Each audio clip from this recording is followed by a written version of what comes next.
Hi everybody. So today's project is something that I've put off doing for a long time. I've been growing this green mountain boxwood in this container for I think at least 5 years now. And beyond watering it and pruning it and fertilizing it a little bit, I've done nothing to it. I store it in the garage over winter because it would be too cold, I think, for it to survive outside here in Zone 5. But I have never done anything to the soil. So I am going to completely repot this in the same container that it's in, but I'm going to switch out all the soil and then I'll see if there's anything else that I need to do for this boxwood.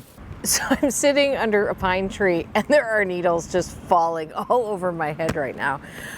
So this is what I'm going to be using to pot this up. I'm really fussy about what I use for container mixes. I've mixed a lot of my own or sort of created my own before using something else as a base. And the first thing you'll notice with this container soil blend of theirs is that this bag is quite a bit heavier than a similar sized bag of some potting mixes. And that's because there's no peat in here. And that's really a big deal to me. I'm trying really hard to limit my use of peat in the garden. And there aren't a lot of non-peat based soil mixes out there. So that's one of the reasons that I actually really wanted to work with Organic Mechanics. So this one is going to be really good for big containers or containers with like perennials or shrubs in them because they'll still have good drainage, but it's going to have a lot more goodness in it. So it's got compost in it, rice hulls, and rice hulls are a really cool ingredient. It's a byproduct of the rice industry. It's like the little shell, which helps add drainage. It's got what they call forest products, which would be like forest floor type stuff, like leaf mold and stuff like that. And so I'm pretty excited about that. I'm going to be using that. The last time, or I should say the first time I potted up this,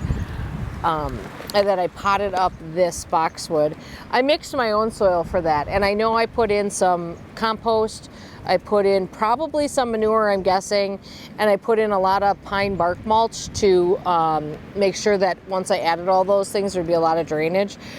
This is going to be kind of a one and done. I am going to add one other thing as well as a bit of fertilizer. Biochar is really cool and it just adds so many nutrients to the soil. So that's going to be really important, I think, especially when you're working with plants that are going to be living in containers for a while. So, and then like I said, and then I'll be using some fertilizer. Actually, I have to check what I have. I think I'll probably use, if I have some, I'll use some Espoma plant tone in there because that's a nice, simple organic fertilizer that breaks down slowly. So let's get going.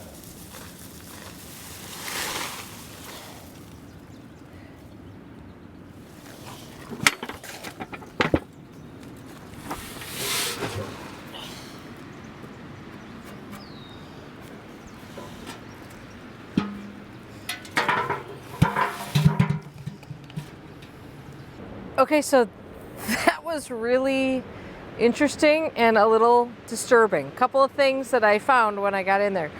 One, there's one tiny little drainage hole in that pot, and I don't know how I missed that the first time, but the soil that's at the bottom of the pot is really wet. So there has not been proper drainage in that pot for a long time. The second thing is, did you notice, and I hope you could see that when I started, you sort of scraping some of that soil off of there, that plant is still growing in the root ball size of the container that I brought it home in probably 5 years ago.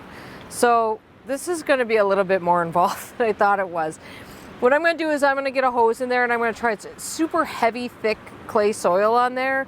That must have been the original soil that it was potted in. So I'm going to actually try to rinse some of that off to give these roots a chance to expand. And then I'm going to get a drill. I'm going to drill some more holes in the bottom of this pot.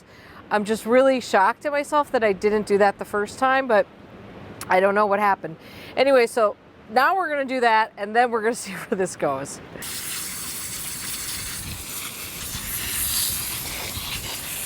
So I'm actually left wondering, how is this plant alive? These roots are still exactly what they were in the tiny little pot. And look, they're all just girdling. I'm sure they were when I bought it. And so Now I'm gonna have to cut some of these because they will never grow out on their own. I mean, this is just a mass of girdled roots down here. Those roots will never, ever, ever go out by themselves. Oh, this is not really the project that I thought I was showing you today. Oh my gosh, it's just, I actually cannot even believe that this is still alive. And to be honest with you, I don't know if it will live.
So once again, a project that I thought was going to be quick turned into a much bigger deal.